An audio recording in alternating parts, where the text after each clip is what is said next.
Call করেছে, কিন্তু মনের বলে জাঙ্কুক একবারের জন্য কলটা রিসিভ করেনি, যার কারণে তে খুব টেনশন হচ্ছে।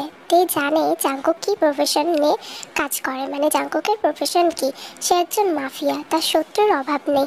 মনের মধ্যে অনেক নেগেটিভ ভাবনা চিন্তা তার ঘুরপাক খাচ্ছে, ভয় লাগছে জাঙ্কুককে নিয়ে।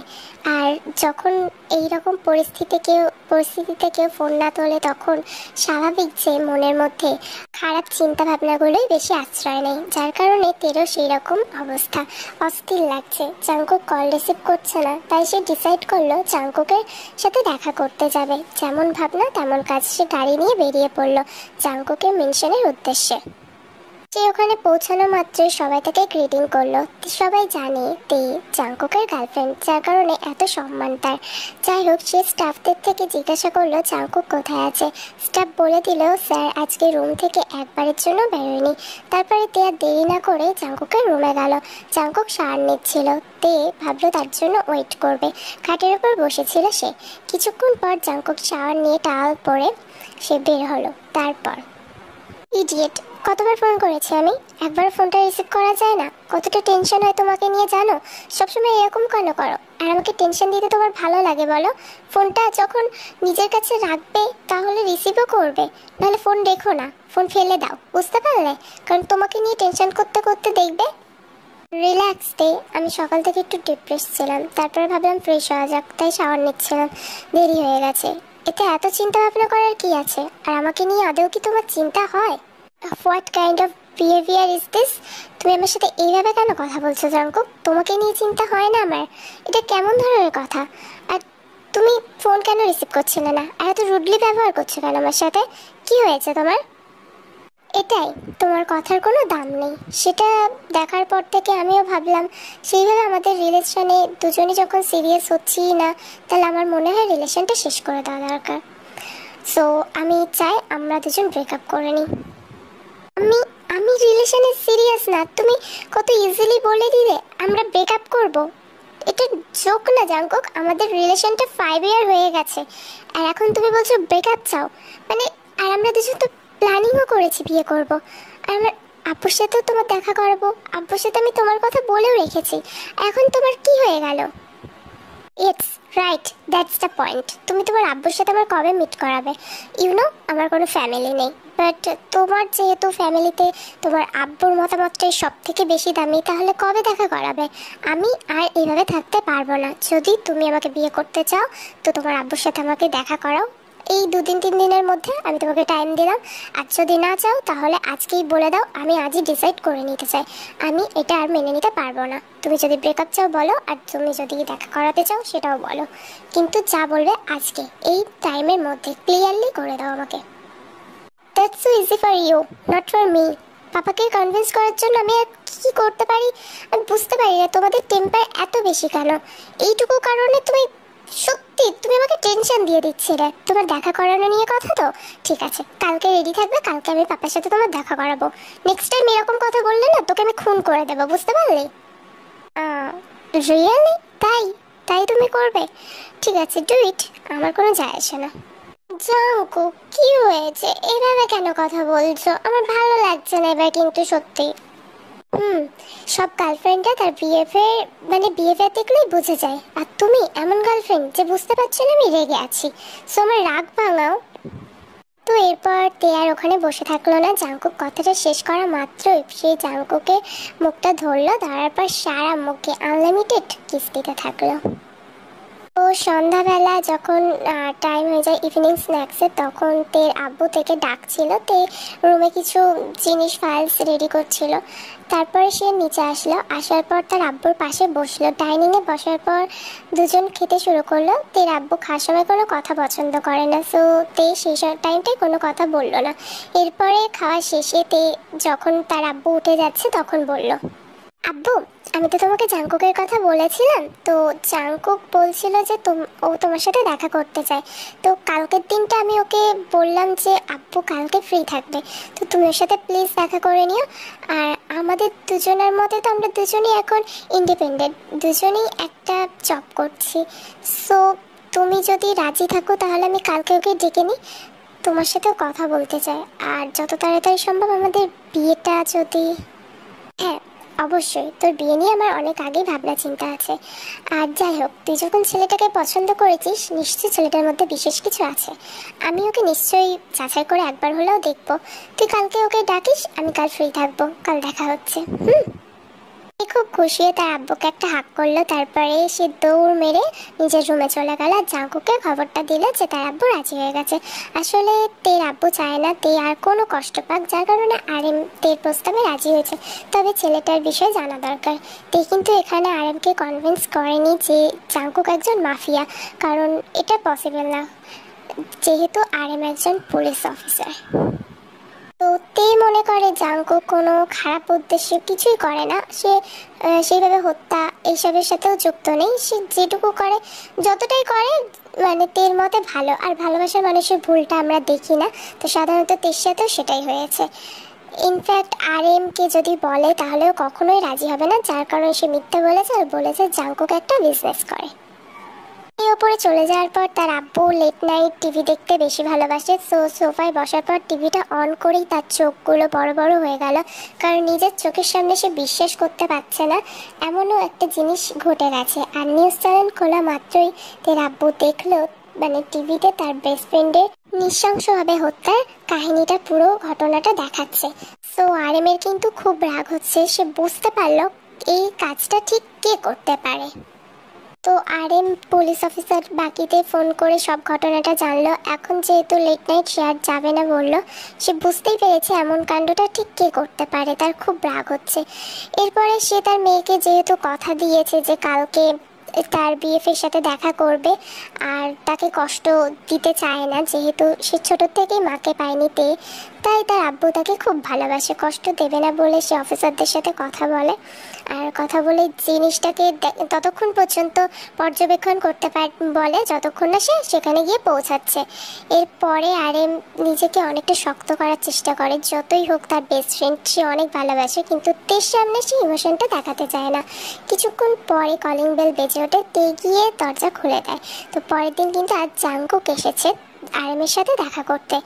আরএম জাঙ্কুককে দেখা মাত্রই প্রচণ্ড পরিমাণে রেগে যায়। মানে মানে এটা জাঙ্কুক, তুই মানে তোর আইডিয়া আছে কোনো? ও কেমন ধরনের ছেলে, ও কোন ক্লাস থেকে বিলং করে, আর ও কি করে তুই জানিস? তুই এমন একটা ছেলেকে ভালোবাসছিস যে কিনা। তো তে একটু চুপ করে থাকে, কারণ সে বুঝতে পারে হয়তো তার আব্বু জাঙ্কুকের সম্পর্কে কোনো রেকর্ড শুনেছে, যার কারণে এরকম বলছে। তো তে কিন্তু জানে জাঙ্কুক মাফিয়া। তখন তে বলল, হ্যাঁ আমি জানি আব্বু, কিন্তু ও প্রমিস করেছে আমাকে ও আর এই কাজ করবে না। তুমি রাগ করো না প্লিজ, আমি চাইনি তোমাকে মিথ্যে বলতে, কিন্তু যদি সত্যিটা বলতাম তুমি তো রাজি হতে না, না এই কারণে আমি এড়িয়ে গেছি। আর ও আমাকে প্রমিস করেছে আব্বু, তুমি বিলিভ করো, আমাকে যা বলে ও সেটা করে, ও আস্তে আস্তে ছেড়ে দেবে। একবারে তো কোনো জিনিসই ছাড়া সম্ভব হয় না, সেটা কোনো নেশা হোক আর কাজ, তো আস্তে আস্তে ছেড়ে দেবে। প্লিজ এইটুকু কারণে রেগে যেও না। ওর পাস্টে কি আছে সেগুলো নিয়ে এখন মাথা ঘামানোর দরকার নেই, ও প্রেজেন্ট কেমন সেইটা তুমি যাচাই করে দেখো। ওর প্রেজেন্ট পাস্ট সম্পর্কে আমার জানার কোনো ইচ্ছা নেই। তুই জানিস ও কাল কি করেছে? আমি তোকে ভাবছিলাম এই ব্যাপারটা কিচ্ছু বলবো না, কিন্তু এখন আমার মনে হচ্ছে এই ব্যাপারটা বলাটা খুবই গুরুত্বপূর্ণ বিষয়, কারণ ও কাল আমার বেস্ট ফ্রেন্ডকে হত্যা করেছে, নৃশংসভাবে মেরেছে, আর সেই নিউজটা ওই পাঠিয়েছে, কারণ ওখানে কোনো রিপোর্টার যাওয়া সম্ভব না। তারপরে নিউজটা কিভাবে চ্যানেলে আসলো? ইনফ্যাক্ট ও এইসব করছে প্রতিশোধ নেওয়ার জন্য, ও তোকে ইউজ করছে যাতে ও আমার উপর প্রতিশোধ নিতে পারে। এইটা নিজের মাথায় ঢোকা, ও কোনো ইনোসেন্ট না, বুঝতে পারলি? তুই যাকে ভাবছিস ও সব কথা মেনে নেবে, তোর সাথে খুব ভালোভাবে থাকবে, তাহলে তুই খুব বড় ভুল করছিস, কারণ ও মোটেও ওই ধরনের ছেলে না। ও কত নম্বর ইনাফ দ্যাট তুমি জানোই, তাই বলে যাচ্ছ ওর ব্যাপারে। কি বলছো এসব? ও কি করেছে এমন? তোমার কাছে কোনো প্রুফ আছে? প্রুফ দেখাও। আর নিজের বেস্ট ফ্রেন্ডের হত্যা, আঙ্কেলকে কেন কেউ মারবে? আর তারপরে জাঙ্কুকের কেন তুমি, জাঙ্কুকের সাথে তুমি ফার্স্ট মিট করছো, তুমি ওর সম্পর্কে এত খারাপ কেন বলছো? আর যদিও মানছো আগে যা করেছে করেছে, প্রেজেন্টেও এমন কিছুই করে না যেটা আমাকেও কষ্ট দেবে। তো প্লিজ তুমি বন্ধ করো তোমার এই ড্রামাটা। হয়তো তোমার আব্বুর আমাকে পছন্দ হয়নি, আমাদের রিলেশনটা তাহলে আর কন্টিনিউ করার কোনো দরকার নেই, আমি চলে যাচ্ছি। তুমি তোমার আব্বুর খেয়াল রাখো, উনি আমার প্রেজেন্ট নিয়ে না ঘাটিয়ে পাস্ট নিয়ে প্রচুর ঘাটাতে পছন্দ করছেন। আমার মতে এখান থেকে আমার চলে যাওয়া উচিত। সরি, আপনার মূল্যবান সময়টা আমি নষ্ট করলাম। আসছি আমি। দাঁড়াও, তোমাকে ডেকে এনে অপমানটা যেহেতু আমি করিয়েছি, তো আমি তোমার কাছে ক্ষমা চাইছি আমার আব্বুর তরফ থেকে। সরি। আর যেখানে তোমার সম্মান নেই সেখানে আমারও থাকার কোনো প্রয়োজন নেই। আমি এখানে থাকতে চাই না। চলো জাঙ্কুক। তুই কোথাও যাবি না। আর ন্যান্সি, তুমি হাঁ করে দাঁড়িয়ে আছো কেন? ডেকে নিয়ে ঘরে যাও, আমি দেখছি ব্যাপারটা। ও অর্ডার পাওয়ার সাথে সাথে ন্যান্সিকে কিন্তু তের হাত ধরে টানতে টানতে রুমে নিয়ে যায়, কারণ ন্যান্সি তে দেখাশোনা করে ছোটোর থেকেই। আর আরএম তাকে অর্ডার করেছে, যেহেতু সে অমান্য করতে পারে না আরএমকে, যার কারণে সে জানে জাঙ্কুককে তে কতটা ভালোবাসে। যেহেতু ন্যান্সি সারাক্ষণ তের কাছে থাকে, তো তে ন্যান্সির সাথে শেয়ার করেছে, বাট আরএমের সামনে সেটা তো আর প্রকাশ করতে পারবে না, যার কারণে সে বাধ্য হয়ে তেকে এক প্রকার টানতে টানতেই রুমে নিয়ে যায়। তে যেতে চাইছিল না, কান্না করছিল। জাঙ্কুক কিছু বলে না, সে চুপচাপ দাঁড়িয়ে থাকে। তের যাওয়ার দিকেই তাকিয়েছিলাম। এরপর তেকে যখন ন্যান্সি পুরো ঘরে নিয়ে চলে গেল, তের কান্নার আওয়াজ তখন হালকা শোনা যাচ্ছে। তখন জাঙ্কুক আরএমের সামনে আসলো আর তার চোখে চোখ রেখে বলল, আপনার আমাকে চিনতে এতটুকু ভুল হলো না, তাই না মিস্টার আরএম?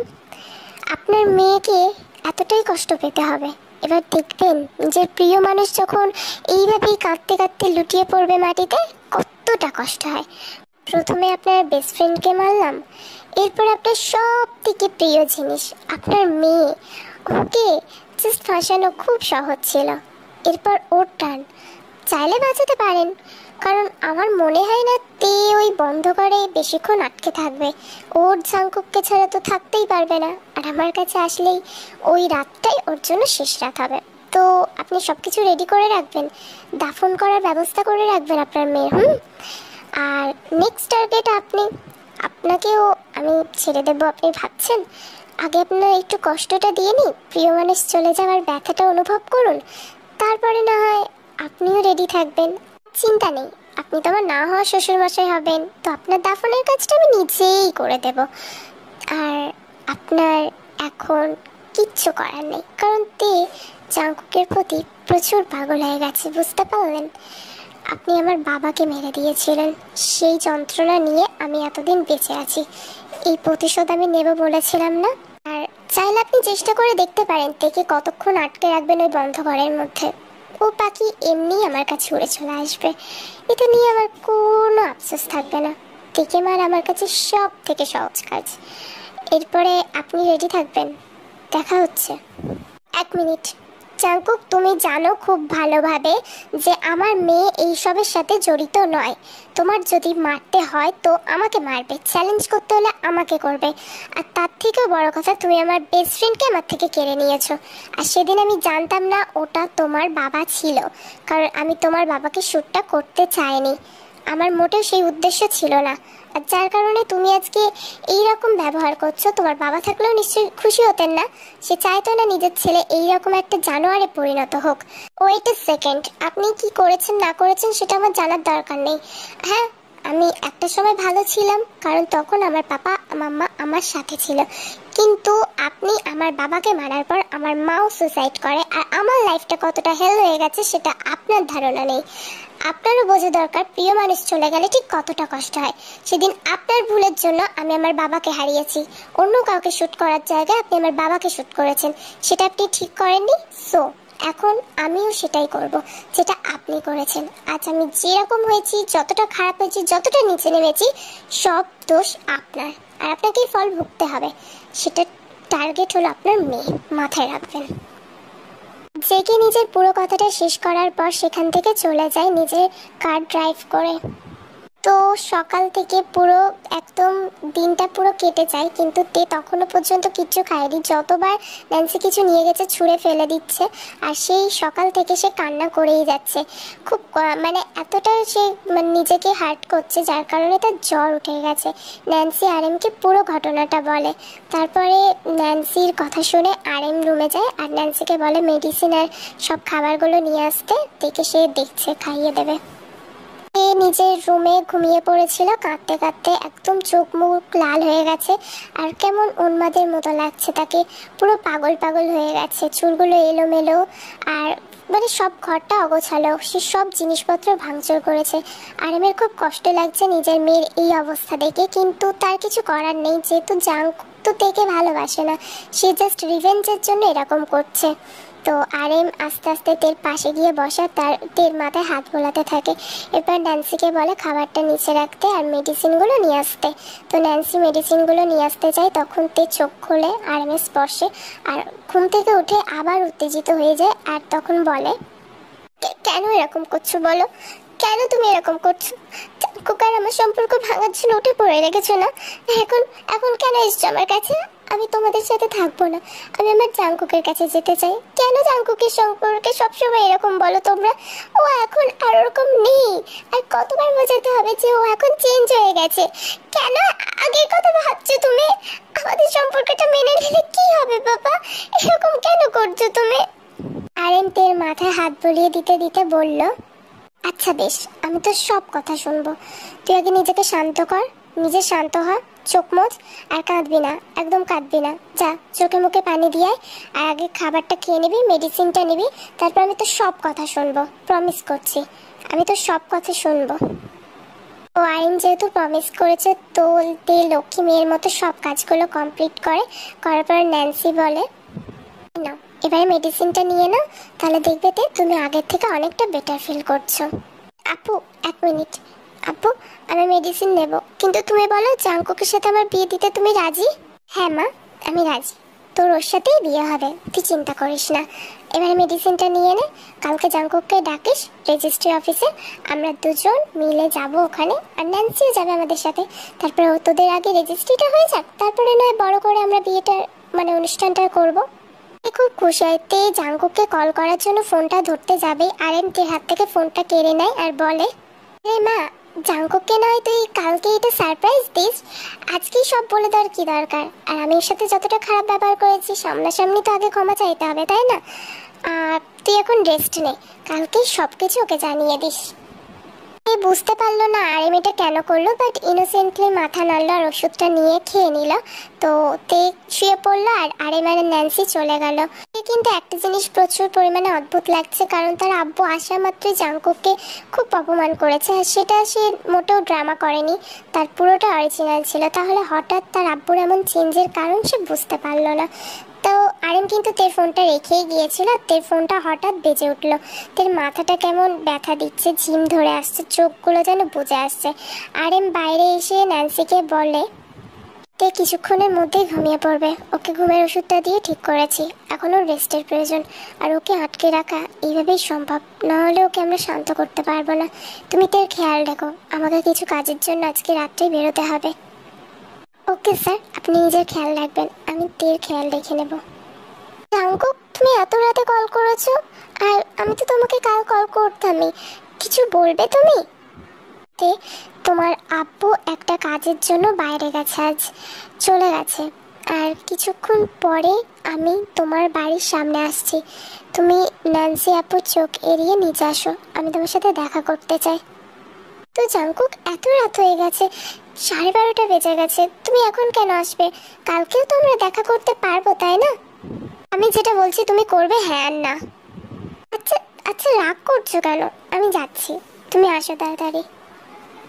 ওতে কিন্তু ন্যান্সির চোখ এড়িয়ে সে নিচে চলে গেল। ন্যান্সি পাশের রুমে ছিল, সে বুঝতে পারেনি যে তে এমন কিছু করবে, তখনও ঘুমের ওষুধের অ্যাকশনটা আসেনি, যেহেতু সে একটাই বড়ি খেয়েছে। তো নিচে আসার পরে সে জাঙ্কুককে খুঁজতে থাকছিল, জাঙ্কুকটা গাছের সাইডেই ছিল। তখনই তে তার সামনে আসা মাত্র সে টেনে মানে তেকে পুরো নিজের বুকে নিয়ে আসে। এরপর তে মানে একটু স্বস্তির নিঃশ্বাস ফেলে, হঠাৎ এমন টান দেওয়াতে সে ভয় পেয়ে গেছে, আর সে জাঙ্কুককে হাক করে। এরপরে জাঙ্কুক তের মাথায় ক্রাশ করতে করতে বলল, তে আমি কতটা ভয় পেয়ে গেছিলাম, ওইভাবে তোমাকে যখন নিয়ে যাচ্ছিল আমি তো আর পারছিলাম না তোমাকে তোমার আব্বুর থেকে কেড়ে আনতে, কিন্তু আমি এটা বুঝতে পারছি আমি তোমাকে ছাড়া থাকতে পারবো না, আমার কষ্ট হবে তে। জানো তে, তোমার আব্বু আমাকে বলেছেন আমি নাকি তোমাকে ভালোবাসি না, ইউজ করছি। কিন্তু আমি তো জানি আমি আমার থেকে কতটা ভালোবাসি। আর উনি এটাও বলেছেন ওনার সম্পূর্ণটা একটা প্ল্যান, যেখানে উনি তোমাকে বলবে আমাদের বিয়ে দেবে, যদিও উনি সম্পূর্ণটা বানিয়ে বানিয়ে বলেছিল যাতে করে তুমি আমার কাছে আসতে পারো না। কিন্তু আমি নিজেকে অনেক চেষ্টা করেও পারছি না আটকে রাখতে। আমি তোমাকে ছাড়া থাকতে পারবো না। তুমি প্লিজ তে, আমি জানি এখন আমি যেটা বলবো তোমার কষ্ট হবে। আমি সব কিছু ছেড়ে তুমি কি আমার সাথে যেতে রাজি? তোমার আব্বুকে ছাড়া আমার সাথে গিয়ে থাকতে পারবে তোতে? প্রথমে জাংকুকের থেকে নিজেকে ছাড়িয়ে নিয়ে একটু পিছু হয়ে যায়, মানে 2-3 পা পিছিয়ে যায়। সে বুঝতে পারছে না কি করবে। যদিও তার আব্বুর সাথে, মানে তার আব্বু যে তাকে এত বড় একটা মিথ্যে বানিয়ে বলেছে, তার খুব খারাপ লাগছে। জাংকুক তাকে সত্যিটা বলেছে, কারণ সে জাংকুককেও অনেক বিশ্বাস করে, তার আব্বুকেও। কিন্তু সকালের ঘটনাটার জন্য সে আরএমকেই দায়ী ভাবে। ও এক প্রকার আরএমের প্রতি তার রাগ ক্ষোভ এগুলো নিয়েই সে জাংকুককে, মানে জাংকুকের দিকে তাকায় আর বলে, মাথা নেড়ে বলে সে যাবে। তারপর জাংকুককে জড়িয়ে ধরে। জাংকুক থেকে বলল কারে গিয়ে বসতে, তো তেশ তার কথা মতো গিয়ে বসলো। আর জাংকুক মানে ফোনটা বের করে আরএমকে কল করে সব বলল। আমি বলেছিলাম না শ্বশুরমশাই নিজের মেয়েকে বাঁচাতে পারবেন না, ন্যান্সি আপুকে কল দিন, তে আছে তো বাড়ি। তো আরএম খুব প্যানিক করে, সে খুব ভয় পেয়ে যায়। সাথে সাথে জাংকুকের কলটা কেটে ন্যান্সিকে ফোন করে। আর ন্যান্সি ঠিক সেই জিনিসটাই আরএমকে মানে উত্তরে বলে, যেটা আরএম শুনতে একদমই চায়নি, এক্সপেক্ট করেইনি, যে কে খুঁজে পাওয়া যাচ্ছে না। সে ন্যান্সির উপর খুব চিৎকার করে, সাথে করে বাকি অন্যান্য মেম্বারদের ওপরেও, কারণ তে তার একমাত্র মেয়ে। আর জাংকুক তার সাথে কি করতে পারে সেটা আরএম আগে থেকেই জানে। এরপরে জাংকুক কারে গিয়ে বসলো, দেখলো তে ঘুমিয়ে পড়েছে। কারণ আমি বললাম তেকে ঘুমের ওষুধ দিয়েছিল আরএম, তো ঘুমিয়ে পড়ার কারণে জাংকুক আর তের ঘুম ভাঙালো না। সে তের মাথাটা আস্তে করে, মানে একদম ভালোভাবে পারফেক্টলি প্লেসফুলি তাকে শুইয়ে দিল। তারপর কিছুক্ষণ তের দিকে তাকিয়ে আছে, কারণ ঘুমন্ত অবস্থায় তেকে অপরূপ সুন্দর লাগছে। জাংকুক চোখ ফেরাতে পারছে না। এরপর এর ঘুম ভাঙে খুব দেরি করে, তখন ভোর 4টে থেকে 5টা বাজে। তো তের ঘুম ভাঙা মাত্র সে চারিদিকে অন্ধকার দেখছে, কিছুই দেখা যাচ্ছে না। ঘরটা পুরোটাও অন্ধকার না, একটু হালকা হালকা আলো জ্বলছে, যেখানে জাংকুকের মুখটা দেখা যাচ্ছে। জাংকুক চেয়ারে বসে রয়েছে আর তে এক জায়গায় শুয়েছিল। জাংকুককে যেন অন্যরকম লাগছে, সে খুব রেগে আছে। তে আস্তে আস্তে মানে বিছানার থেকে উঠলো, মাথায় হাত দিচ্ছে, কারণ মাথা প্রচণ্ড ব্যথা তার। তারপরে জাংকুককে জিজ্ঞাসা করে এখানে সে কি করছে। জাংকুক কোনো প্রত্যুত্তর দেয় না। তে আস্তে আস্তে উঠে জাংকুকের পাশে গিয়ে দাঁড়ায়। তারপরে সে এমন একটা প্রশ্ন করে জাংকুক সেটা ভাবতেও পারেনি। জাংকুক, কি হয়েছে তোমার, এত রেগে আছো? আর আমি ভাবছিলাম তোমাকে এটা জিজ্ঞাসা করব, যদিও কাল আমি ঘুমিয়ে পড়েছি, জানি না কিভাবে। তোমাকে এটা জিজ্ঞাসা করা খুব দরকার, আমার জানতে হবে তোমার কিসের রাগ আমার আব্বুর ওপরে। কেন তোমরা দুজন দুজনকে সহ্য করতে পারছিলে না? ওইভাবে ঝগড়া কেন করছিলে? আমি সব শুনেছি, কি হয়েছে বলো। জি আপু আমাকে সব বলেছে, তোমরা দুজন লিটারালি ঝামেলা করছিলে, যদিও আমি জানি না বিষয়টা কি। আপু আমাকে বিষয়টা বলেনি। কেন তোমরা এরকম করছিলে বলো না জাংকুক, কিসের রাগ তোমার আমার আব্বুর ওপরে? এরপরে জাংকুক চেয়ার থেকে উঠে দাঁড়ায় আর থেকে সব সত্যি জানিয়ে দেয়। বিজনেসের উপরে ভিত্তি করে একটা পার্টি থ্রো করা হয়েছিল সেই দিন রাত্রে, যেটা আমাদের শহরের মধ্যেই হয়েছিল। তোমার আব্বু সেখানে উপস্থিত ছিল, আর আমার আব্বু। উনি আনফর্চুনেটলি একজন ক্রিমিনালকে ধরতে গিয়ে আমার আব্বুকে শ্যুট করে। সেটা ওনার বোঝা উচিত ছিল। ক্রিমিনালটা কে, উনি সেটাই ভুল করেছে, আর যেটার শাস্তি ওনাকে পেতে হবে। আর উনি পাচ্ছে না, উনি ওনার বেস্ট ফ্রেন্ডকে হারিয়েছে, এবারে হয়তো আমাকে হারাবে, তাই তো? এটাই বলবে তো তুমি আমাকে মারতে চাও? আপু আমাকে বলেছিল, বাট বিশ্বাস করো আমি আপুর কথা একবারের জন্য বিশ্বাস করিনি। যখন আপু আমাকে এইসব বলছিল আমি বারবার বলছিলাম আমার জাংকুক আর যাই হোক এগুলো বলবে না, ওর থেকে অনেক ভালোবাসে। আমি তো অন্যের কথাও বিশ্বাস করিনি। যখন আব্বু এসে আমাকে তোমার নামে বলেছে তখনও করিনি, এরপরেও যখন ন্যান্সি আপু বলেছে তখনও করিনি, কারণ আমি জানতাম তুমি আমাকে কতটা ভালোবাসো, তুমি আমার জন্য সব করতে পারো। কিন্তু আফসোস হবে, আমি ভুল জানতাম। তুমি কোনোদিন আমাকে ভালোই বাসোনি, তুমি তোমাকে ইউজ করেছো, এটা এটা বাস্তব। আর আমি এতদিন কল্পনাতে ছিলাম। আমার জাঙ্কুক আমাকে সব থেকে বেশি ভালোবাসে। তো তুমি এখন আমাকে মারতে চাও, তাই তো? তোমার কি মনে হয় আমি এমন করব? আফসোস থাকবে না আমার, জানবো নিজের প্রিয় মানুষটাই আমাকে হত্যা করেছে। কিন্তু আমি তোমাকে কেন এত প্রায়োরিটি দিচ্ছিলাম তুমি জানো? কেন বারবার তোমার কাছে আসছিলাম আর এই সম্পর্কটা ভাঙতে বারণ করছিলাম জানো? হ্যাঁ, হয়তো আমি তোমাকে ভালোবাসি, আরও একটা কারণ তোমাকে জানাতে চেয়েছিলাম, বাট তুমি আব্বুকেও শুনতে চাওনি আমার সেই কারণটা। কেন বারবার বিয়ের কথা বলেছিলাম? কেন তুমি আমাকে ডাকার পর আমি আব্বুর কথা বলে তোমার সাথে চলে আসলাম? একবারের জন্য তুমি জানতে চাওনি। তুমি নিশ্চয়ই জানো আমি আমার আব্বুকে কত ভালোবাসি, তারপরেও তোমার কাছে এসেছি। তোমার মনে প্রশ্ন আসলো না, তাই না? আর আসবেই কি করে? তুমি তো আমাকে ইউজ করতে, ভালো তো বাসতে না। ওতে নিজের ব্যাগ থেকে একটা প্রেসক্রিপশন বের করে, সাথে করে একটা রিপোর্টও বের করে। দুটো জিনিসই জাংকুকের হাতে, মানে কাপা কাপা হাতে তুলে দেয়। তারপর জাংকুক সেই জিনিসগুলো মানে রিপোর্টটা পড়ে অবাক হয়েছে, কজ দে প্রেগনেন্ট। আর একটা কথা, জাংকুক সত্যি থেকে অনেক ভালোবাসে, বাট আরামের ওই অপরাধটার জন্য সে একদম ক্ষিপ্ত হয়ে গেছিল আরামের ওপরে, যার কারণে সে জানোই তাই বলে এসেছে। তেকে এসে মারতও না, সে নিজের থেকে জাস্ট আরেমকে কষ্ট দেওয়ার জন্য কথাগুলো বলেছিল। হয়তো তেকে আরেমের কাছে যেতে দিত না, কিন্তু তেকে সে মারবে বলে এখানে আনেওনি। তো জাংকুক মনে মনে খুব খুশি হয় যখন সে রিপোর্টটা হাতে পায়। তে প্রেগনেন্ট এটা জেনে সত্যিই সে খুব খুশি হয়। এরপরে সে পাশে থাকা গানটা নিয়ে, মানে রিভলভারটা নিয়ে জাংকুকের হাতে দেয়, আর ওই কাগজ দুটো নিয়ে ছিঁড়ে সাইডে ফেলে দেয়। আর সে জানিয়ে, মানে সে বলে, তে আমার আর কোনো আফসোস নেই, তোমাকে সত্যিটা আমি জানিয়ে দিতে পেরেছি। আর ওর এই পৃথিবীতে আসার কোনো অধিকার নেই, কারণ ও বা আমি দুজনেই এটা সবসময় মেনে নিতে পারবো না। যখন সমাজ আমাকে বলবে ওর বাবাকে, ওর পরিচয় কি, আর না তুমি আমাকে ছাড়বে, দরকার নেই, না ওই সন্তানের না আমার জীবনের, শেষ করে দাও। তোমার আর আব্বুর এই প্রতিশোধের মাঝখানে আমার নিষ্পাপ বাচ্চাটা ফেসে গেছে। আমার ভাবতে অবাক অবাক লাগছে, আমি তোমার মতো একটা মানুষকে ভালোবাসতাম। আমি মৃত্যুকে ভয় পাই না, না তোমার মতো ভালোবাসতে ভয় পাই, না দায়িত্ব নিতে ভয় পাই। তুমি আমাকে ভালোবাসো না যখন, তাহলে তুমি যা করতে এসেছিলে করে দাও, আমার কোনো যায় আসবে না। আর এতে যদি আমার আব্বু শোনে আমি মারা গেছি, তাহলে ঠিক সে কষ্ট পাবে, কারণ সে তার সন্তানকে খুব ভালোবাসে। তোমার ইচ্ছা পূরণ হয়ে যাবে, আব্বু দেখো অনেক কষ্ট পাবে, কিন্তু আমি জানি তো তোমার কোনো যায় আসবে না, কারণ এই বাচ্চাটা শুধু তো আমার, তোমার তো না। আর তুমি তো আমাকে ইউজ করেছো, তাই না জাঙ্কুক? জেকে কোনো কথা বলে না, চুপ করে সে দাঁড়িয়ে রয়েছে। তে এরপরে মানে জাঙ্কুকের হাতটা ধরে, মানে গান শ্যুটের পজিশনে জাঙ্কুককে বলে শ্যুট করতে। সে ভয় পাচ্ছে না, চোখ বন্ধ করে নেয়। তো সে কন্টিনিউ বলে শ্যুট মি, কিন্তু জাঙ্কুক তখনও পর্যন্ত গানটা ধরেই দাঁড়িয়ে রয়েছে। সে শ্যুট করতে পারবে না, কারণ সে থেকে অনেক ভালোবাসে। এই প্রথমবার জাঙ্কুকের হাত কাঁপছে ট্রিগার প্রেস করতে। এতদিন এতজনকে মেরেছে, নিজে এই প্রফেশনে আসার পর সে নিজেও জানে না আর তার ভয় কি, তার কষ্ট কি, এগুলো সে কোনোদিনও ফিল করেনি। যদিও সেই মানুষগুলো তার কাছের কেউ ছিল না, আজ প্রথমবারের জন্য সে ট্রিগার প্রেস করতে এতটা ভয় পাচ্ছে। জাঙ্কুক নিজের ফিলিংসের প্রতি শিওর ছিল না, যার কারণে সেদিন অত বড় বড় কথা আরামকে বলে দিয়েছিল।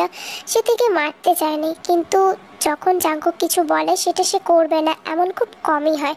তো সে ভেবেছিল তেকে সে মেরে ফেলবে, কিন্তু এই রিপোর্টটা দেখার পর আরোই সে যেন উইক হয়ে পড়ছে। সে কিছু বুঝতে পারছে না, তার এই ফার্স্ট টাইম ট্রিগার প্রেস করতে এতটা কষ্ট হচ্ছে। এতদিন কত সে মেরেছে, কত মানুষকে খুন করেছে, কিন্তু কোনোদিনের জন্য এমন ফিলিংস কাজ করেনি। এরপরে জাঙ্কুক আর কোনো মানে নিজেকে কন্ট্রোল করতে পারলো না, সে রিভলভারটা ফেলে দিল সাইডে। তে চোখ খুলতে যাবে, তখনই জাঙ্কুক থেকে কিস করে। আই এম সরি তে। আর আমি তোমাদের সবাইকে একটা কথা বলে দিতে চাই যে এটা তো মাফিয়া স্টোরি গেল, তোমরা রিকোয়েস্ট করছিলে প্রচুর পরিমাণ, যার কারণে দিয়েছি। আর তোমরা আর কয়েকদিন পর আর কয়েকদিন পর জাস্ট আর একটা স্টোরি দেবো। এবারে কিন্তু এপিসোড স্টোরি, ওয়ান শট আমি আর এখন হয়তো দেবো না। ওয়ান শট তোমরা যদি চাও তো দেবো, না হলে দেবো না। এরপরে একটা মানে এপিসোড স্টোরি আসতে চলেছে। আলহামদুলিল্লাহ ভালো আছি, তুমি কেমন আছো?